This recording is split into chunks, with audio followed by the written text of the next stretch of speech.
Hey everyone, welcome back to the Heroes World Podcast Quarantine Edition. I'm your host, Stu Pei. I am here, of course, with the owners and proprietors of the Heroes World store in Markham, Ontario. That would be both Andre and John. Please say hello to the world. Hello, everybody. Meow. And I am here with our resident Prince of Mischief, Rob Gaudet. Hey, Stu. For those who are wondering why I sound so weird, if you're listening to this through your headphones, Rob always, you're gonna hear Rob's squeaky chair. That's what you're gonna hear if you're listening to your headphones. because The guy can't buy a can of WD-40. There we go. Whatever. You, go ahead. Keep talking over my bits, John. That's fine. John never took improv, so he doesn't know the and portion of improv where you let other people get their jokes in. He just needs to fire off his and just as fast as he can. No, So, Rob. He's never part of Second City, clearly. He doesn't know how to let people breathe the jokes out. So Hey, Stu. How are you? I am good, thank you. Either do you. You clearly didn't go to Second City improv as well. So this is I did. you guys. The interrupting podcast. Just interrupting people. This is not even... Hey, Stu. How are you? Oh. PTI. That's funny. Again. All right, welcome everyone to Hey, Andre. How are you? podcast. I'm good, Rob. This is How our are you, buddy? podcast where we typically do conversations that we'd have in the store. I've muted Rob, and we're recording it for you so you could hear. Generally, we would love to be in person hanging out as Rob is eating McDonald's hash brown. But we can't. So we're recording this podcast. We're having the fun conversations, and then hopefully you're enjoying it as well, and gives us a glimpse of what it would be like if we were able to be with each other during this holiday season. So we discussed in previous podcasts about holiday comic book movies, and we kind of came to the conclusion that this movie, and if you are watching on YouTube and you can see what people are wearing outside of myself, because I don't own a logoed shirt, is the movie we've chosen. So that movie is Batman Returns as the most Christmassy holiday movie possible. So today we're going to talk about Superhero. Superhero. It is a movie that Andre actually didn't mind watching compared to Howard the Duck or Spawn. Or Although maybe I would he argue like it John all. We're McClane is a gonna go into it. superhero for sure. It is definitely no spoiler, better than Howard the Duck, although John may say otherwise. So here we go. This, of course, is Batman Returns. It was debuted in the theaters back in June 19th, 1992. It was a long time ago. It was directed, of course, by Tim Burton. The budget for this type of blockbuster at that time, and Rob mentioned before, Tim Burton had made a little movie called Batman. It went gangbusters. All of us agree it was great. And then they rolled out the Brinks truck and said, do whatever you want for the next one. So Tim Burton was given $80 million at the time to make essentially what the blockbuster budget would be for today to make his Batman movie. And that Batman movie was unique and very Tim Burton. And it only made $282 million. So it was kind of a letdown, which is why he didn't get a third Batman movie. But nonetheless, we got this movie, Batman Returns. It was written by Daniel Waters, who, if you are a child of the 80s, wrote the movie Heathers. He also wrote Hudson Hawk, another great Bruce Willis movie. So bad. Batman Returns, and of course, the tour de force of movies, Demolition Man. So that is his writing I'm on board for that. credits. So we're gonna go straight into Batman Returns. I just wanted to give you some insights to the movie, but we're gonna go straight to John because he has the hottest of takes. John, give us your thoughts on briefly on Batman Returns. I don't know. I've got like a lot of notes here. Like I can go scene for scene. But You're yeah, wrong. I don't know. I was saying a little bit before. I think like the nostalgia doesn't quite hit me for this one. I think it was a little bit too young to really get kind of attached to this movie. Like I remember seeing it and Batman on the screen. I actually remember the Super NES game a little more, and that was pretty fun. But yeah, I don't. This movie barely has Batman in it. It's all over the place. Like Batman doesn't do any Batmaning. He basically sits on his ass in his mansion waiting for things to happen, even though like he knows something is going to go down. He still waits for it to go down and then finally shows up. Wrong.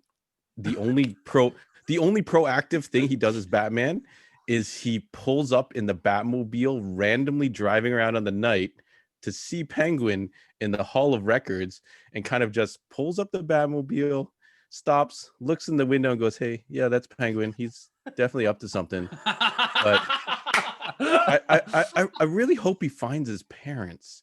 And then he just proceeds to drive after the light changes. I don't know if he's getting a bat coffee or something, but like he doesn't do anything. And like I think in one of our previous podcasts we had talked about which is your favorite Catwoman, and I did kind of pick Michelle Pfeiffer, Selena Kyle, but this Catwoman is kind of whack.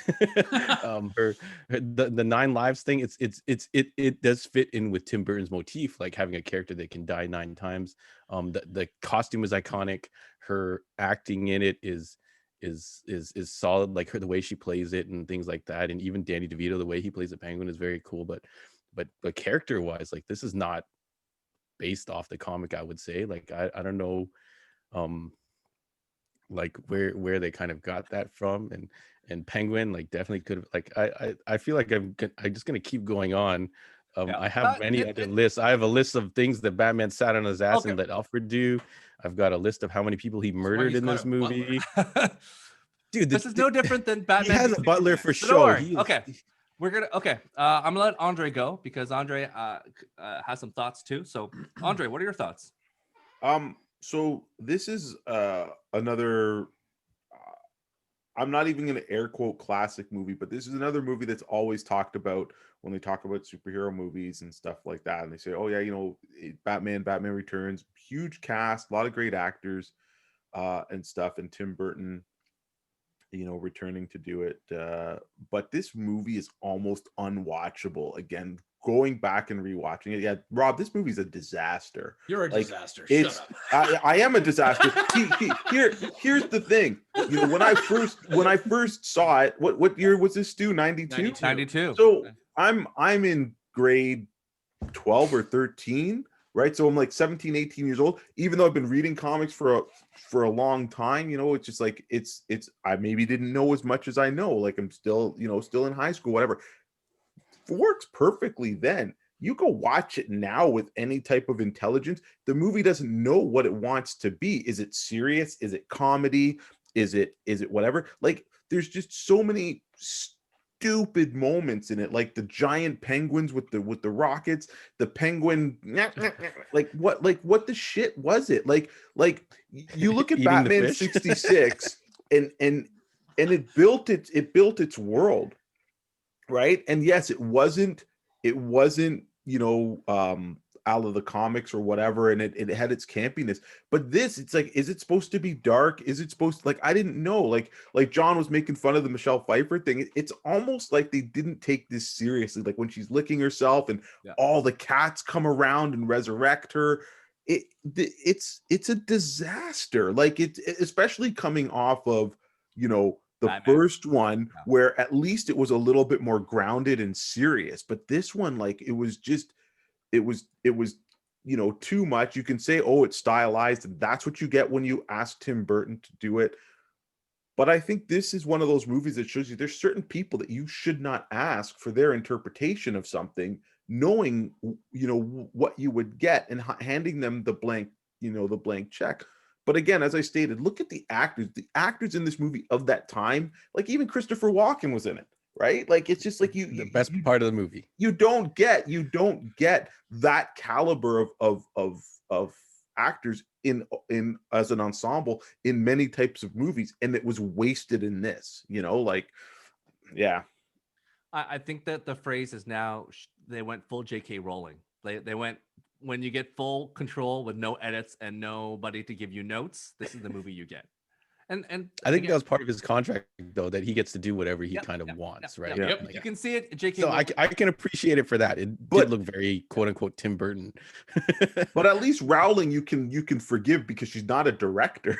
This guy is a director. You know what I mean? And but there's a difference. Worse. Yeah, There's a difference between that, right? Like if she, you know, anyways. We'll go on about Batman. I fall on the point where the Harry Potter books, you can definitely tell when there was an editor that was no longer involved because she did 300 pages on Quidditch. And you're like, really, is this necessary? And Horcrux and things. Like again, I think there's and Fantastic Beasts and Where to Find Them and how bad those movies are. It's like it was basically I think that from a Tim Burton standpoint, he is an auteur. Like visually, the movie is beautiful in terms of Selena Kyle's apartment, like in terms of like Gotham, Batman, the Gotham City itself looked amazing in aspects of it. Like Selena's apartment was fire. like it was like like all that stuff, like the visuals of like Gotham, the Gothic statues, just the streets alone.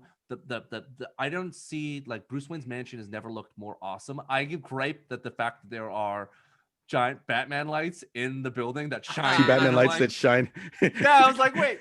He's got to explain it to his guests. He's like, Yeah, I did that for fun.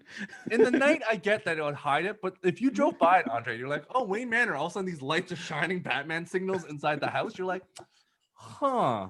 Or during the day, you would see them in the day, like just in Brian's side, you'd see them in the day, and you're like, that doesn't work unless they come out of the. Because Bruce Wayne has to see them because he's just sitting in his chair doing nothing. Yeah. No, he's not. He was sitting there and he was sad. Looking off into and he was like, distance. another Christmas with no parents. That's what he was doing. All right. Yeah, I gotta let my butler climb this 20-foot ladder and decorate the tree by himself while I drink cold soup That's what he gets and complain about it. Yeah, there. You cannot fault Tim Burton for making like the clowns, the little Batmobile thing that I was sitting there when I was a kid. Even then, I'm like, how did they make a little Batmobile? Yeah.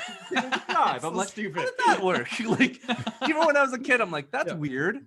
Like, how did they get a perfect little Batmobile car? Like, I don't understand how that works, but visually in the moment, it looked awesome when Penguin was sitting in it. So there's like a lot of things where I'm like, it looks beautiful. Like if I had to rewatch it again on mute, I think I'd be like, this is cool. It is great. But I think to Andre's and John's point, the acting was good, but I think that there was a struggle between what the overall theme of the movie is. Like, is it a comedy? Is it a thing? And John, in the podcast before recording, was talking about, you know, Batman Returns. Batman Returns knows what it is, and it is unabashedly You mean Batman Forever, you mean? Batman Forever. Batman Forever knows what it is. I was like, I think I would enjoy Batman Forever more than this. And Rob said it very eloquently. In the beginning with the guns, it's stupid and it's ridiculous, but it carries that way from beginning to end. There's no way where you don't know what that movie is. Yeah. From Tommy Lee Jones being ridiculous to Jim Carrey being like, you know what it is from beginning to end. And this, it was an adventure of like, what does this movie mean? Like the sadness in the beginning with Pee Wee Herman, and then like all the different various things. And I'm like, with the children, I'm like, wow, this is heavy, but then it's kind of comedy, and like this is an auteur Batman movie. So it's all over the place. I appreciate it, but it is, you know, things are going on. So Rob, as you are the Batman Returns stan, please give us your thoughts on this movie. Things could be worse, guys. You could be gushing blood from your nose. Listen, this. You can go 8 million different ways. Listen, It's the biggest parasol she's ever seen. We can go a million different ways from this. Tim Burton made Batman in '89. It made all the money, like we talked about. Warner Brothers said, we're going to give you all of the money. And he's like, don't come at me with notes. This is my movie. I don't want any studio interference. And Warner's was like, yeah, just make us another Batman. We're good with that. We'll make all that money, all that merchandising. McDonald's came on board, say, we want the Happy Meal toys. We want everything. Tim Burton's like, see you guys later. I'm going to make my movie. And that's what he did, to the detriment and the support of this movie. That's the problem, is that this movie lives and dies under Tim Burton's unique vision. So I have seen this movie more than any other Batman movie in my life. And I've watched The Dark Knight a billion times. The problem, and I'll give you context, is because when I saw this, I went to Cedar Brae when it came out, and I went right back in and watched it again. And then I went to a buddy's cottage for like a week, and we were all hanging out, and it happened to rain like almost every day. And he only had like 2 movies on VHS. This is like back in like the late 90s. And it was Batman Returns. And I would wake up every morning early, and I would just be crushing beers and watching this movie on a loop for a whole week because there was nothing else to watch, right? So that's why when I say I've watched this the most, it's because just there was nothing else going on. So this movie stylishly is probably as close to a comic. Like, they pulled comic book panels out. They posed Batman in certain ways. They made it look as a comic book come to life under the guise of Tim Burton. It is bananas. The reason this didn't make as much money as the first one, parents were upset. They were angry. You got a scary looking penguin. My son watched this. He won't rewatch it. He goes, the penguin's too freaky. Yeah. You got the ooze, the blood coming out. He's eating the fish. This is definitely Tim Burton's Batman. This is not Batman, right? Like, you can watch The Dark Knight and you can say, oh, it's a Christopher Nolan movie, but it's The Dark Knight. It's a Batman movie. It's an espionage movie, but this is Tim Burton's Batman, not Batman Returns directed by Tim Burton. So there is a distinction there. Michael Keaton was obviously unhappy. One too many villains. There's really 3 villains. You got Shrek, as played by Best villain of the movie. Christopher Walken. What, right? You've got Catwoman and you've got the Penguin. So you've got 3 villains. That's a lot of individuals to be chewing scenes on that, right? Back in the day when we were like, 3 villains, that's way too many. 2 villains is way too many. Imagine that. 2 villains. Now we're at Spider-Man 3. We're like 8 villains. Yeah, exactly. And you guys aren't worried about that movie. No, I am. So, yes, I agreed with you. I'm like, this is too much. This is it's a fun movie. It's stylish, and I think it is a fun movie. It is. Fun, it like is a RoboCop? lot of fun. No way, man. It's a lot of fun. Rob, you were drunk most of the time you watched this. You just admitted that. This is fun in this movie. This is nostalgia, drunken haze. It's not, because I rewatched this movie glasses. twice in the last couple of days, because this is an easy, you can throw it on while you're working. And yet you look at every shot. There are so many shots there that you can watch and go, wow, that's so iconic looking, right? So Batman did stop and pose for the camera a lot. Yes, this is probably the best Batman looking movie that we've seen in terms of the style, the posing, the making it look like a comic come to life.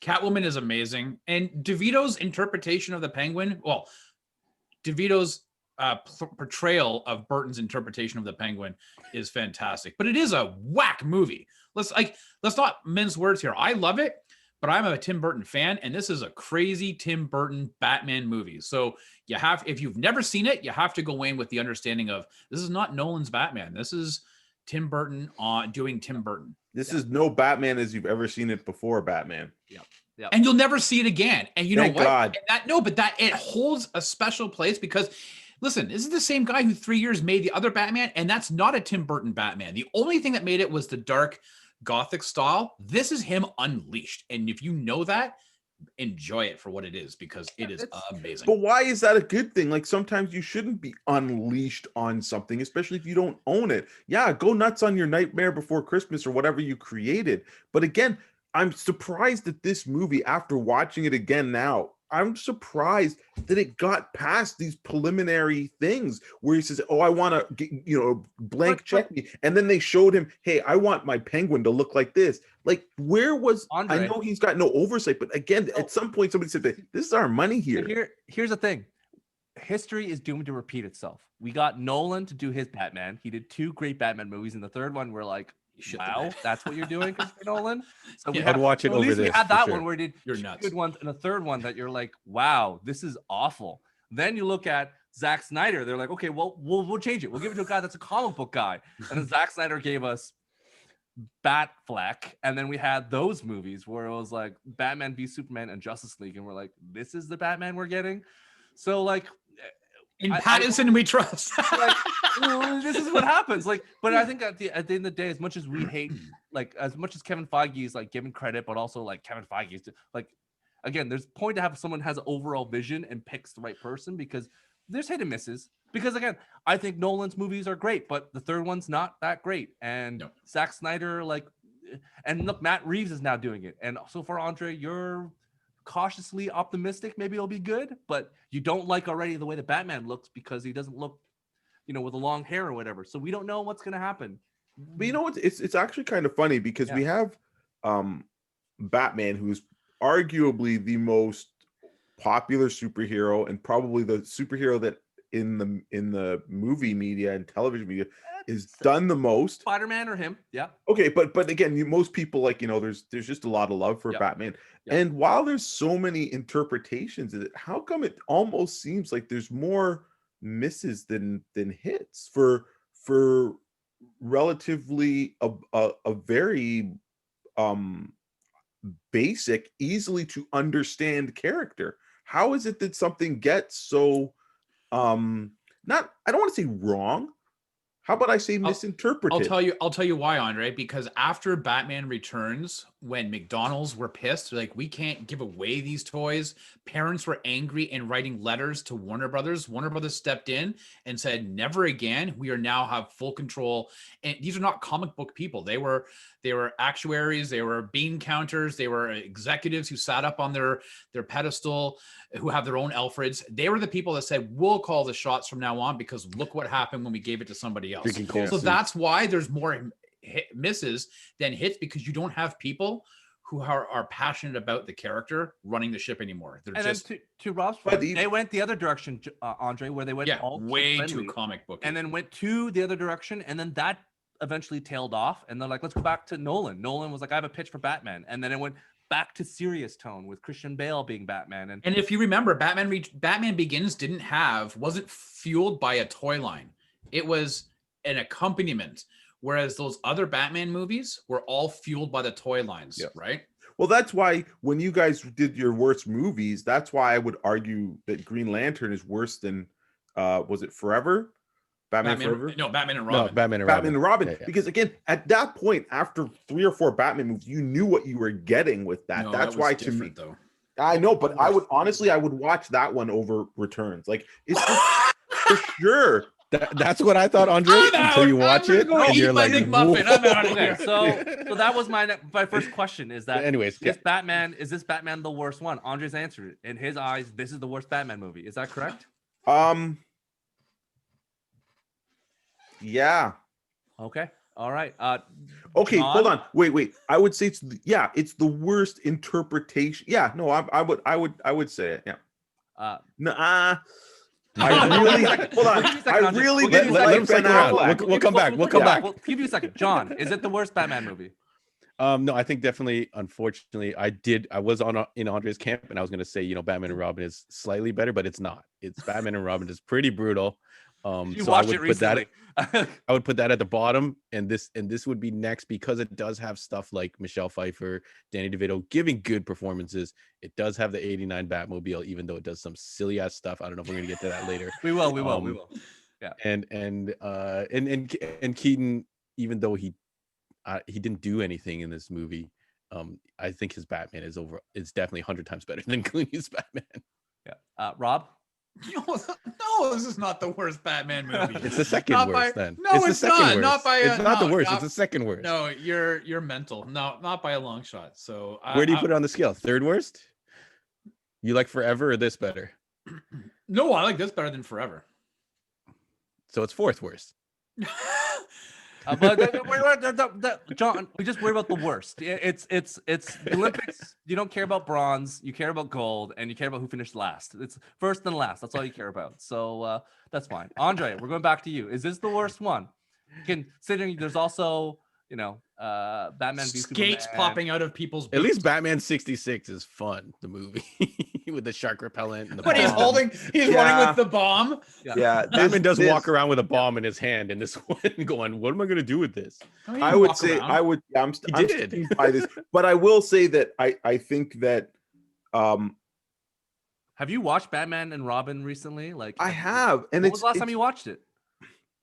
Probably about 9 years ago. Oh, that's not recent. That's not You recent. gotta You gotta rewatch it. It's pretty bad. I was with you, Andre, until I actually saw it. Batman and Robin had some stupid stuff. Even which was the one with Val Kilmer. No, but not at some. that point, that's not Forever. That's George Clooney.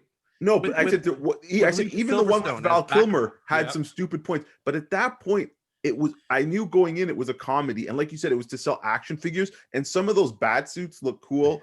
Who, as a young guy, didn't have a crush on what's her name as Batgirl? Oh, Alicia Silverstone. Alicia Silverstone. I didn't.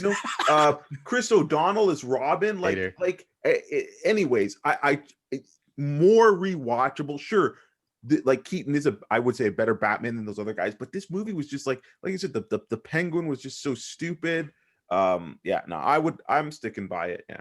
I think we have to make Andre rewatch Batman and Robin again. I'll watch it. I'll go. You know what? I think I don't even 9 years is a long time. I don't even own I thought so too. Returns on DVD, but I have Batman and Robin, and I have Batman Forever. I think there was a 3-pack with those, and Yep. like, you know, like, because there was like, anyway, They left out returns. Batman 89, Forever, Batman and Robin. Wasn't there a fourth one? No, there wasn't. And then yeah. Anyways, it's rough, Andre. We'll get to it. In terms of, we picked this movie because it was the best Christmas movie. Superhero Christmas movie. Superhero Christmas movie. And you won't let me count John McClane as a superhero, so that's why Die Hard's not here. Does folks. not count. That is an action movie. It is not in any superhero category. Although he does superhuman things, but he's not a superhero. He is. He's the No, reluctant not hero. the first one. Not until number 4 does he do superhuman things like jumping on a jet. But I digress. 100%. Yes. And like you could say, John, in your Oh argument, you can make an argument that Fast and the Furious eventually become superheroes because Vin Diesel fighting. They are superheroes. Yeah, it gets to that point. But in the first one, no, they're stealing DVD. TV VHS. VHS things. So is this the Combo best machines. comic Combo book superhero movie? Still, as we've watched. Wait, best comic Hell book no. superhero movie? Next question. Hell no. No, I won't even agree with that. Yeah, I was just throwing it out there. Just for fun.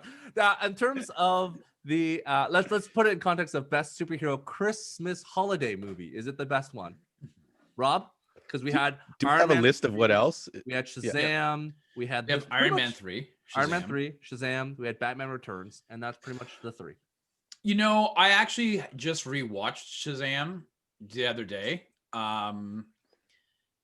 Because I had messaged Stu and I was like, you know, I guess Shazam could be considered a Christmas movie. Aside though from the Christmas market at the end, Yep. It's you really, yeah, you don't really, you know, feel the Christmas motif as you do in this movie. Mhm. So your next comparison would say, okay, would it be with Iron Man 3? Again, kind of takes place at Christmas because it has the lights and when he's in Indiana with the kid and all that. But again, this movie, there's a huge scene with the Christmas tree. They try to light the Christmas tree twice, right? So, and it does get lit by a dead body falling on top of the box. So by sheer virtue of this entire movie, pushed the button first, and then I know she was great, wasn't she? Wrapped around, this movie is the best superhero Christmas movie. Yeah. John? What are the options again? You're an idiot. Just serious. say yes. A is Batman You know what, Returns. John? I'm gonna say the B, quote B, for B, you. B, B, anything, I'm gonna say anything the but quote A. for you. I got nothing. Andre, carry on. I don't care. I guess because it is actually set at Christmas and it's got all the candy cane wrapped themes of the rockets were wrapped like candy canes. It is, yes, because it was actually set there, Yes. but it doesn't have anything. It does to do have a really Christmas with theme, Christmas, yeah. It does. So Hold on. there we go. Can we can we count Turbo? What was that one? Turbo Man? No, You should Jingle definitely All the count Way. Jingle All the Way. No, but that's based on an action figure, not a comic All book right, character. all Because I don't think the action figure had a comic book, so No. therefore it didn't really. Yeah, it was an action figure, so it does. Turbo Man. Turbo Man, which is an action figure. It was just basically a Buzz Lightyear before Buzz Lightyear, yeah. Yeah. We'll get that one soon enough, anyways. Okay, let's go into the. Oh God, the best moment in Batman. Andre, what was the best moment in this film? One. The end credits? Sorry. The end credits? Get out of here. Wait, do you mean the scene with Catwoman at the very end? Is that what you're referring to? I don't think Andre got to that point. You know, okay. What was the best moment in this movie? Because I'm thinking of a moment that I would rewatch. Mhm. I don't know. How about the scene? Okay, how about the scene where the penguin is like kind of just going down the sewer, like he's just leaving? I don't know. In the duck, or when he was a baby? Yeah, like I guess because it was just whacked. I don't. How about when he was Andre? How about the fact when he was looking at all those umbrellas? Like that was fun. Like he was opening all the umbrellas, and there was a gun, and there was like a knife. Is that supposed to hypnetize me? Yeah, Is that No, it's supposed to supposed give to you a hypnotize splitting me? headache. Yeah. I don't working. think I could. I don't think I could pick one. There was. Yeah, I got nothing for that. There's no redeemable watching scene for this for this movie. There's no scene that I'm like, oh cool, let me go back and rewatch it. Nothing. It's ridiculous. Okay, John. If I had to pick one, it's a shit show. I got a whole list of like silly stuff. But I think it's when Selena Kyle first comes back to her apartment after being transformed into Catwoman, and she opens the door and she's like, "Hi, honey, I'm not married," and then she like just destroys her entire apartment. Yep. And like drinks the milk and like pours it on the floor and stuff. I think that I would definitely Ridiculous. rewatch, even though that scene was definitely way too long for this movie. That's probably the only scene I would probably rewatch. Rob? My God, where do I begin? Pick one one amongst these terribleness. Here, I'll give you a list of ones for you to pick. No. If somebody said, okay, you have 15 minutes to watch something on this movie, what I would do is I would start at the scene of the ball. Pick one. 15 minutes. Jeez. No, I'm gonna pick a 15-minute sequence that contains these scenes. Okay, no, the masked ball. That masked ball where neither Selena or Bruce Wayne are wearing masks, which is obviously the And opposite. Everybody else is wearing a mask. So that was kind of neat. But then that's where they discover the whole fact that they know each other, that one is Batman and the other one's Catwoman. You see how she's just so upset. She wants to kill Max Schreck and he's stopping with the gun. Like it involves And again, Batman completely unprepared for anything to happen. Are you gonna let him talk, John? Are you gonna let him No. talk? Do I have to mute you? No, because Do I have to he's mute you? Do I whack. have to mute you? Here we go. Rob, continue on. Anyway, so that one scene is amazing. John had actually messaged me and he's like, I wish I could live my life like this scene. 100%. Like I wish that I could have that music Yep. playing by Danny Elfman. Mhm. I wish I could attend a ball that had people like that, and I would love that. I would love to attend a ball when the explosion happens and you see all those fools fly up in the air, and like that was amazing. So That was I'm very all- comic book like, Yeah, yes. yeah, I'm all To for be it. fair, John only goes to Eyes Wide Shut events, not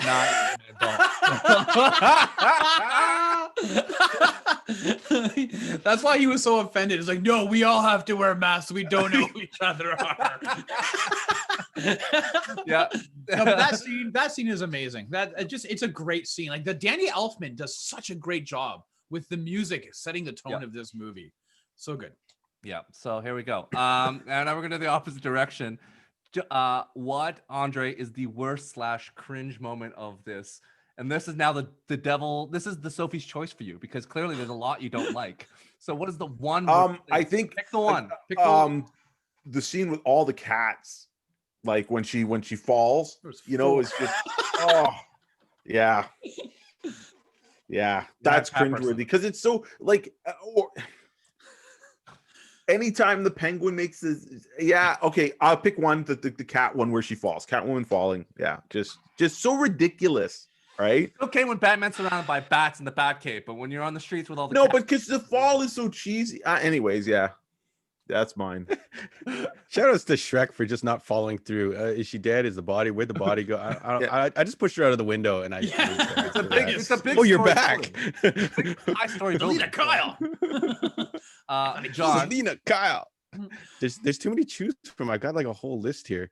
I think that I'll try and find the silliest one, which is the programmable batarang. And he's like, hold on a second. And he's surrounded. He's like, boop, boop, boop, boop, boop, and he throws it and it hits 3 guys. And then this dog jumps like 2 feet off the ground and catches it in the air. And then they just walk off with it. And he's like, all right, fine. I guess there's that.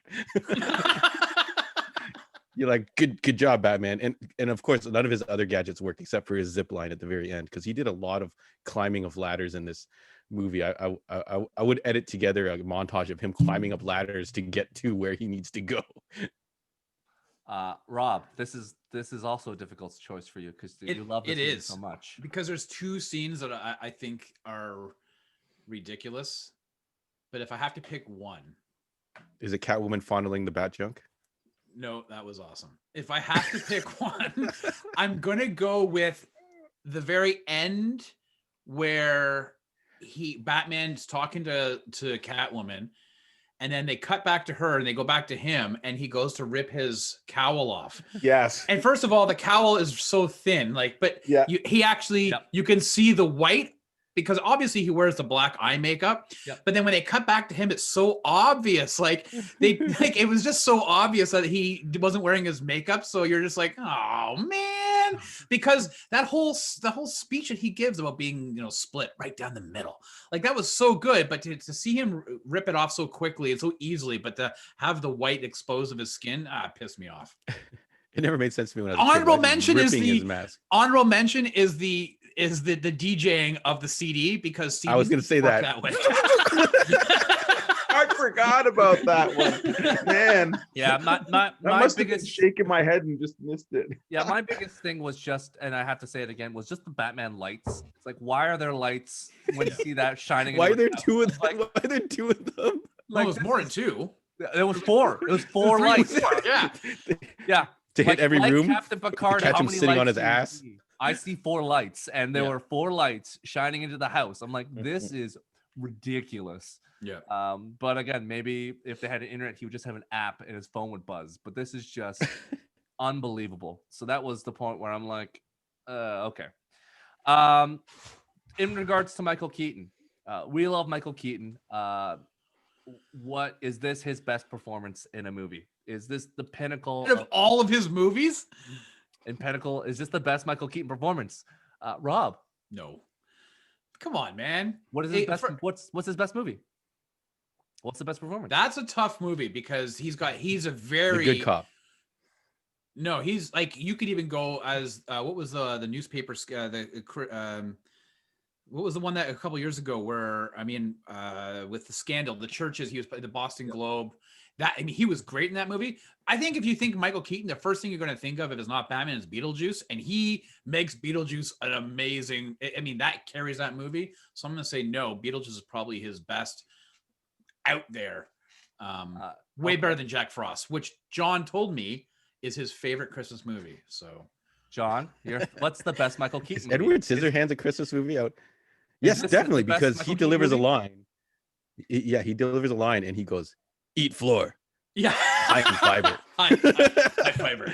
Who can deliver that line? You can only deliver that. He should have got an Oscar for that. John, Eat floor, high in fiber. So he answered your You question. have an He's answer? saying- Performance. Yeah, he said this is the That's best. my answer. Yes, that's definitely his best performance. Jack Frost is the best movie that Michael Keaton's been in. What is Jack Frost? I don't even know what that movie is. No, Stu. He's talking about Batman Returns. He's saying Batman. He says that line in Batman. Yeah, Batman. That's a line Yeah, from wait, I've Batman. erased it from my memory. yeah. When Catwoman starts and he grabs her, He he tosses throws her on the Catwoman ground. into the- Oh, you out of all the Michael Keaton performances, this is the best one. Okay, all right, got it. I got it. Yes. Andre. I don't. While I really like him as Bruce Wayne, I don't think you can say either of the two were his best performance. The first movie I would say were better than this particular one, but I will even say that as I'm not a fan of Beetlejuice, he did make that movie. Mhm. But I would even say he did better in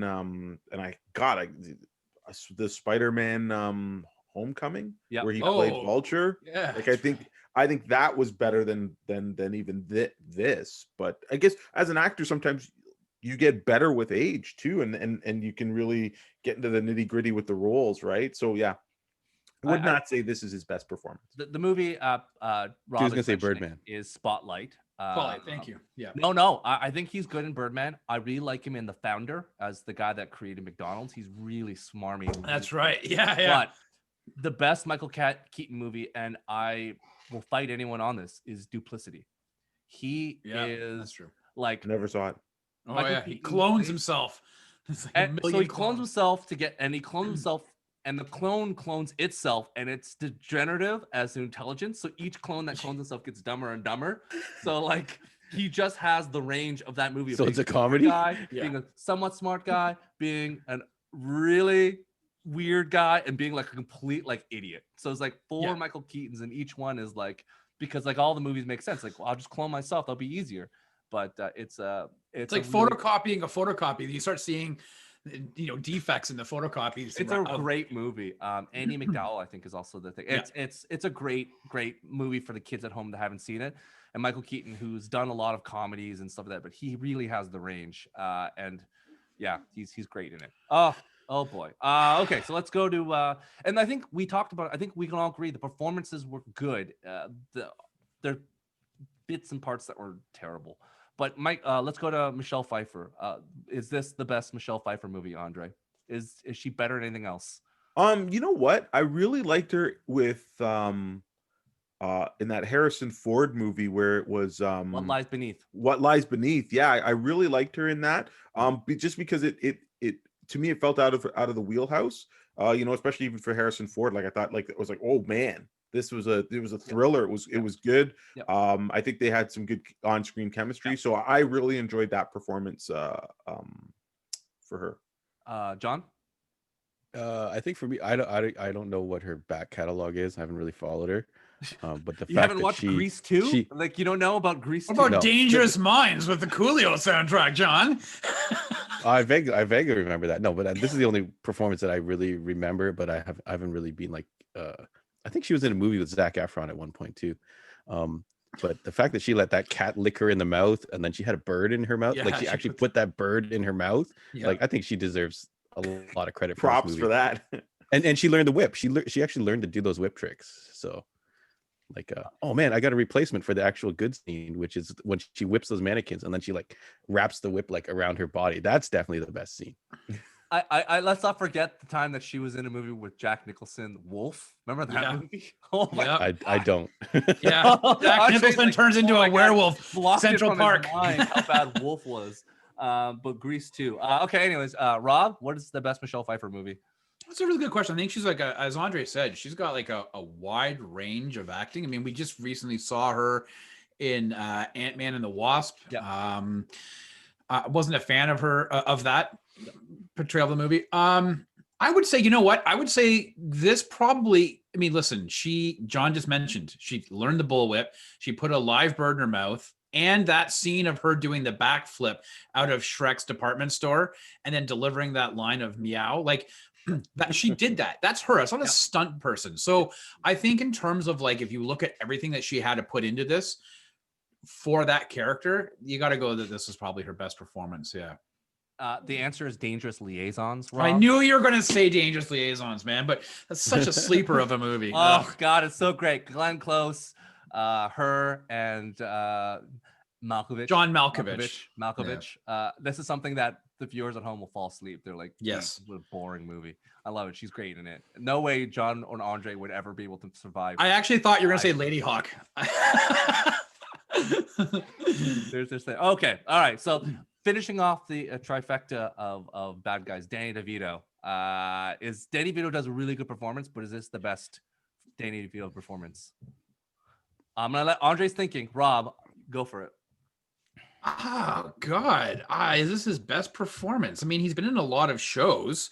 But no, you know what? There's one answer. There's one answer. And I know you're gonna say Twins. So no. Okay, well, I'm gonna say One Flew Over the Cuckoo's Nest. That's my answer. That's my answer. I think One Flew Over the Cuckoo's Nest. I'm a huge fan of that movie. So, and his, he was a very small part he had, but I'm down with that. So the answer is Romancing the Stone.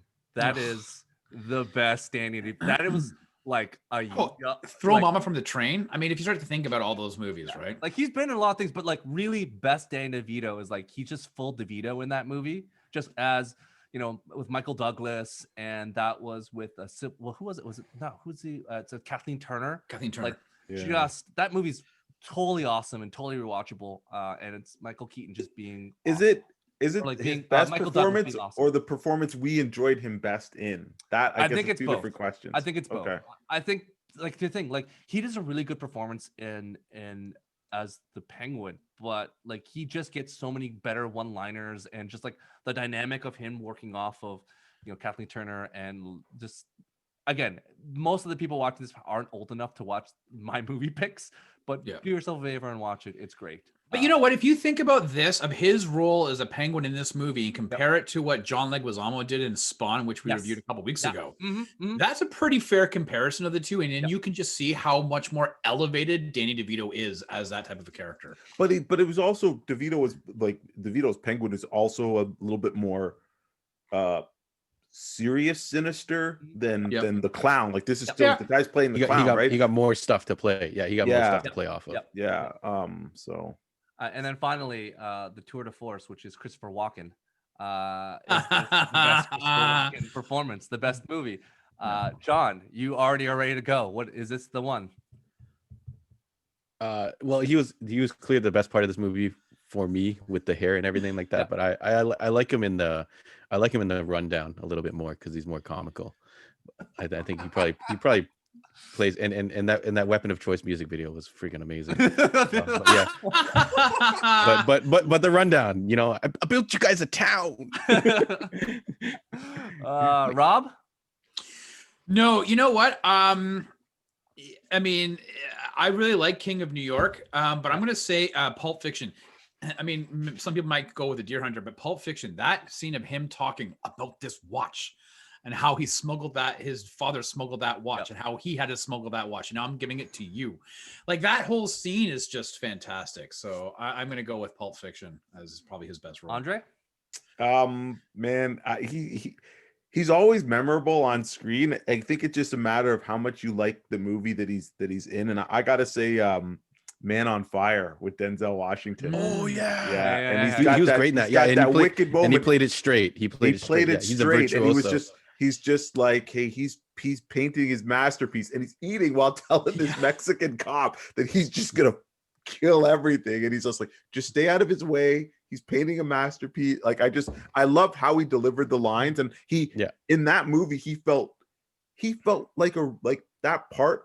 I felt it was real. It was like this old retired, obviously CIA operative or mercenary or something, and he finds love, and he's sitting there joking with him, and when he's got his wife and they're talking and stuff like that. Anyways, it felt very sincere and real. And I thought he wasn't in the movie long, but all his scenes in Man on Fire. That was a great line. Yeah, his art is death. Yeah, and he's painting his masterpiece. Yeah, It was great. Catch Me If You Can is the one that I like the most. Him and DiCaprio. He was in that. He was the father, the father of inspiration for DiCaprio being this like thing, and all the stuff that happens, and just the nuance of it.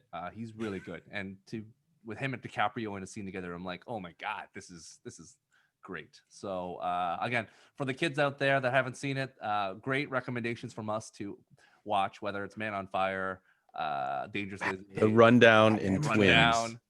Twins was even amazing. Prophecy, the Prophecy with Christopher Walken was I love Wayne's World, but he's like Wayne's World. He's good in Wayne's World, but he's not like. And I love Wayne's World. I've seen it like a million times. Like Wayne's World 2. Wayne's World 2, yeah. Wayne's World 2, I've seen a million times. Like that was the Rob movie. Like we had nothing going on in the background. You just watch Wayne's World 2. You don't know it. I don't know if it's superior. I don't think I've seen 2. Wow. I think I've only seen 1. I've only seen 1. 2 is, I don't know. It's hard to say which one's better. Like I love them both equally.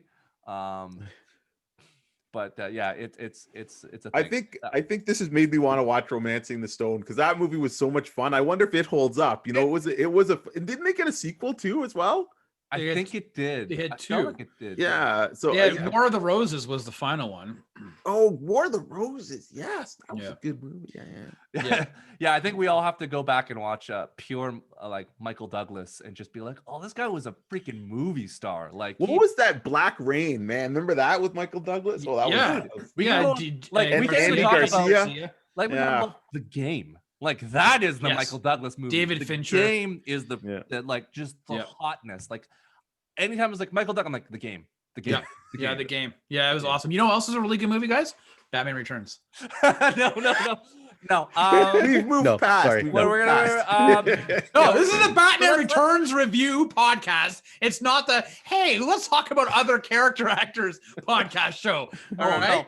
You should watch better representations of these actors. Michael Douglas is a star, not a character actor. But let's just digress. As Rob mentioned, Batman Returns. Where is this? We've ranked it in the annals of Batman movies, but where does this rank in all DC movies in general? Is it the worst DC movie of all of them, Andre? Like all the DC movies, is this the worst DC movie? Because I'll let you think. It can't be by default. We've all said Batman and Robin's worse. So no, but Batman. But is Batman Returns the worst of all the DC live action movies? That's the question I have. How can it be when Batman and Robin we've all decided is worse? I would watch Batman and Robin over this again. You rewatch it and you'll be like, I'm gonna "I do that. actually made a I'm gonna mistake." do that. I'm gonna do that. Yeah. So, like, Because I Green had Lantern- fun. You know what? Because I Even knew what Green I was Lantern. getting. So Green, like, because again, there's Oh, like now Green Lantern's in the mix. I'm talking about all. We're talking about Superman 4. We're talking about like oh. the quest for peace. We're talking about Supergirl. We're talking about Steel. We're talking about like Constantine. We're talking about like Constantine Jonah is a Hex. gem. We're talking Don't about talk like about Keanu that way. you're talking about Green Lantern. We're talking about like all the Catwoman. Catwoman. Like Stu said Green Lantern twice. like Stu really wants to get that Green no, Lantern. but in I'm there. just saying, like, is this the like Batman is a thing, like, but is this the worst? It's not. I think it's still. John, I go for think it's still semi-watchable. I think it's still semi-watchable, and it's not as bad as some of those really bad like. So what's the worst one, John? Movies. You had such a long list there. Like definitely Batman Andromeda is worse than this. Definitely Catwoman's Frick. worse than this. everything. Yeah, everything slipped. Everything you just mentioned slipped my mind now. Jonah Hex, Constantine. Yeah. No, Constantine is good. Constantine's watchable. Constantine's good. Superman trying to- 4, the quest. Oh yeah, Superman 4. Yeah, even Superman 3 is debatable. Supergirl? Like this is definitely. I don't recall it. Rob probably owns it on DVD. I know. But yeah, there's definitely like Steel? definitely the Superman is definitely gonna I be worse think than this. Steel is worse than this. Steel, I hate to couldn't even say watch it. when I was a Yeah, kid, and I was a Steel. kid, right? Yeah, Steel is. With infinite time and But okay, level we're gonna go back superheroes, to I you, still Andre, like as it. you're mulling. Rob, what is the worst No, one? God, no. This is no. Obviously, this is not. This isn't. If you were to take a rank of all of the movies, right? This is going to be closer to the more positive of the DC movies as opposed to being in the latter half of the worst. This is way superior than a handful of the DC movies, including even the more recent ones. This movie is better than some of the more recent DC movies we've had. So no, Like what? This is like what? Go. like Suicide Squad. Would you watch this over Suicide Squad? yes, I would tenfold. I would watch this way over Suicide Oh, well, Squad. you for love this sure. movie. I would. Yeah, actually, that'd Batman be v a tough Superman? choice. We talk about Um, murdering, like we. You're right, because there's a scene where the Batmobile flips around and basically burns a man alive. Yeah. Yeah. He burned. I was like, okay. He flamethrowers two guys. He whips the Batmobile around and burns a guy with the engine. He blows up a guy in the sewer. Yeah, but that guy comes back and is Mouse- Bane. Yeah, maybe he mows down cops in the Batmobile when he knows that he can eject the sides and saves a couple cops' lives. And then, like in the narrow alleyway when he escapes, those cop cars really pile up in that alleyway because they're stupid and thought they could make it through. But there's like a pile of like 6 cop cars of all guys that are going to be done. Well, Their there's no careers are different than done. what Ben Affleck Their careers did. are done. The Ben Affleck murdered people for sure in Batman v Superman. Like, Oh yeah, for sure. Yeah. That's he why shot I find guns it funny at that people people. complain. he shot guns, so that's an automatic no for Batman. Batman doesn't shoot guns. They were rubber bullets. Rubber bullets. I like the fact that Batman held a gun was already weird for me. I'm like, why is Batman holding a gun? This is already a gong show. Andre. I'm back Yeah, I don't agree with Rob's assessment that this is towards the higher end of the DC movies, but I don't think it is the worst. Like I don't think I could rewatch Steel. It's the upper Where- end of the middle, I think. I think it would be like, Bottom third. lower third. Like Wow. yeah, dude, this movie's not good, man. It's like it's just because it's pretty doesn't mean it's Yep. good. Yeah. It- Yeah, but and if it you has a really lot think of- about it, though, it has the- a lot of great actors, but again, it's not good. right. But the original Batman, if you really watch it, Batman is not a great movie. Like, do you know what I'm saying? Like, if you're looking at the original, no, I love the original Batman, but if you're talking about, you're saying that it may look pretty, but it's not a good Batman movie. The original Batman movie, there's not a lot of fighting. I mean, he hits a guy. No, but you know, the like, thing is, but stylistically, it captures what Batman is. Like you've got the the Batmobile. You've Mhm. got the first time we get the Bat grappling claw, the time where the Bat wing flies up. Yep. Like it's oh yeah, it's you sure he's not fighting because he can't really, right? But Yeah. but it's iconic enough, and it's not. Oh, I agree. It's not super silly, right? Like Right. it's This is not super silly either, though, Andre. This is not. I think Batman Forever, Batman and Robin, those are purposefully Dude, super silly. This is not silly. You know what? I agree with you a little bit, but once they went the way of the giant penguins and just Penguin being ridiculous, You can see the even zipper. Catwoman, like even like just like why she's licking herself, like she's Catwoman, she's a cat burglar, not a cat. You know what I mean? Like it's just too. Wait a it's minute. too Just ridiculous. understand, you have Michelle Pfeiffer in leather licking herself. Just that alone is worth the price of admission. All right. So Not for the little But kids who are okay, like, what but the if that's heck's your going on? price Yeah. of admission, why would too why is the weird. It price was of too admission weird. not Halle Berry with belted straps on? yeah, okay, fair enough. Right? So I think you got to like, yeah, like I'm not saying, yeah, maybe it's not the worst or the second worst, but it's probably in the bottom 5 for third. And here's me, the thing, like, you know? here's the thing about the Batman movie is that it in 1992, as John mentioned it in a previous podcast, he's not doing wushu flips, he's not doing martial arts kicks, and that's now the expectation. When you're a martial, like, you should know martial arts. Like, if you're a superhero, you need to know how to punch and you know how to kick. And if you don't know how to do it, then John's like, then you're a chump, as John Ho would say. If you don't know how to do a flip in the air, You're a backflip chump. in the air, then you are not a superhero. You are not a martial arts expert. You are not John Wick. So like just the level has gone up. Back then, if you look at the superheroes, all you need to do is have arms. Like, remember those movies in the 80s and 90s? All you had to do was lift iron and show that you had biceps. Not that you had six And pack. that was terrifying. But all you need to do is show you can skip leg day, but you just need to show me that you got biceps. So like it's a very different time because remember, Commando, Arnold Schwarzenegger fought a dude that was fat, genuinely fat. And what do you do? Wear chainmail, just to like, oh, You we're wear just covering chainmail tank top. Yeah, tank top. It's like that would imagine look if like that's the Freddie villain Mercury. now. John would be like, that guy just went to McDonald's way too much. Like this guy, you got to go to the gym. So like he it's just let off some steam. because even you look at John McClane and John's favorite Christmas movie is that he wasn't ripped. Like he wasn't had a six pack. Like now he'd be shirtless, showing off he had a six pack. Back then it's like a tank top's good enough. Look, he lifts some barbells at home. Bro, he's lifting some weights. We're good. Like he's an action star. So just things have changed in terms of like our expectations. So to Andre's point, like again, Batman in that original movie did what he had to do based on the context of this is what we expect, man. The punching, like Batman in the original series, punched people. He wasn't jump kicking. He wasn't like doing roundhouse kicks.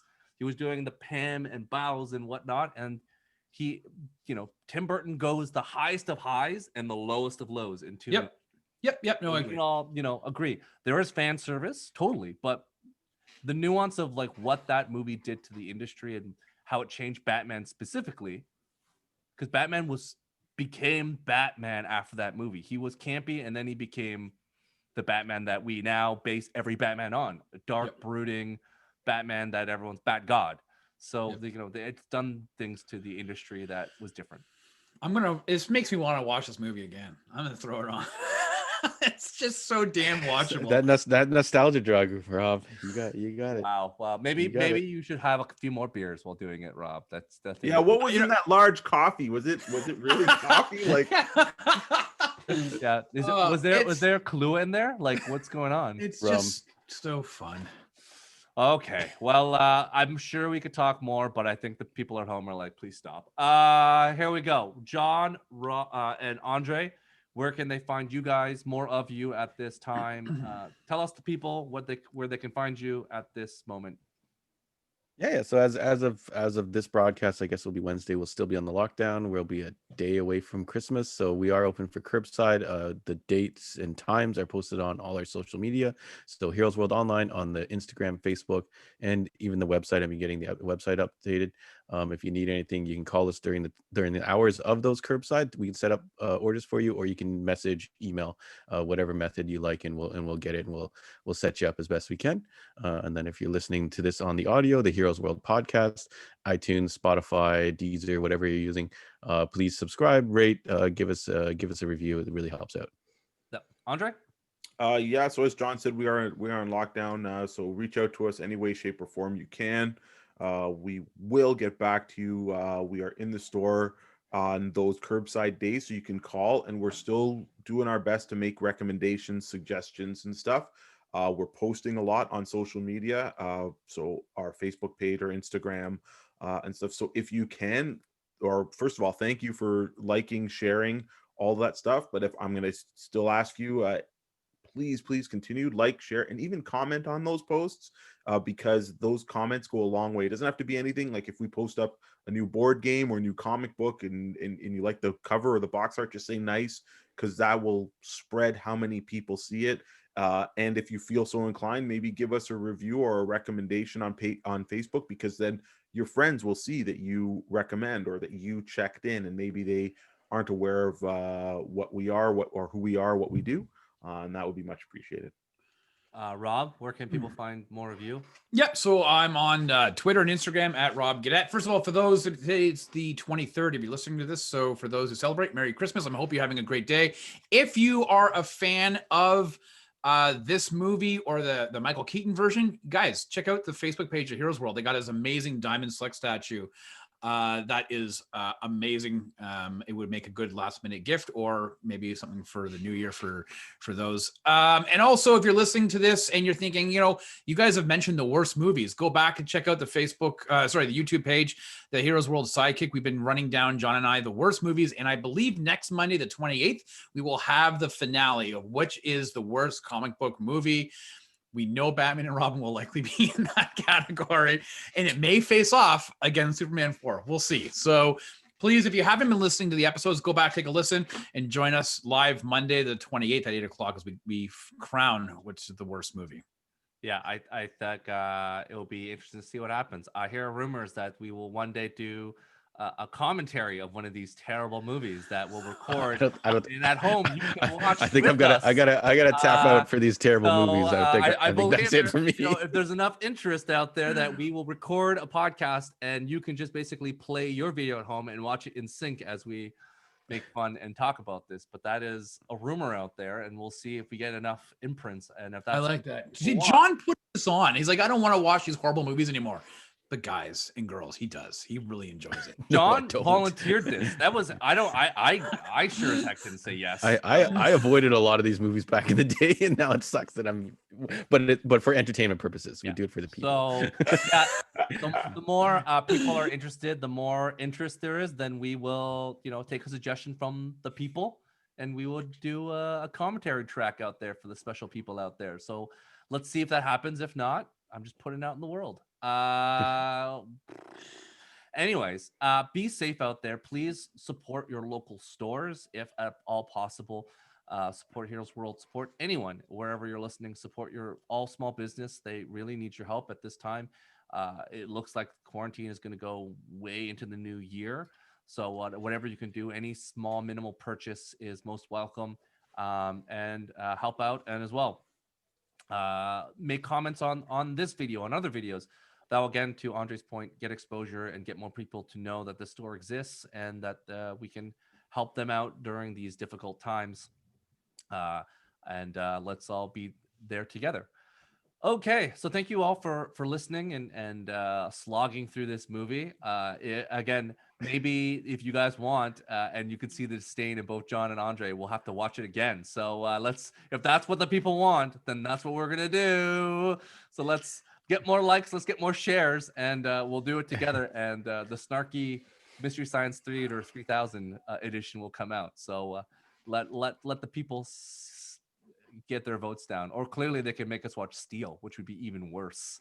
So let's see what the people say. No.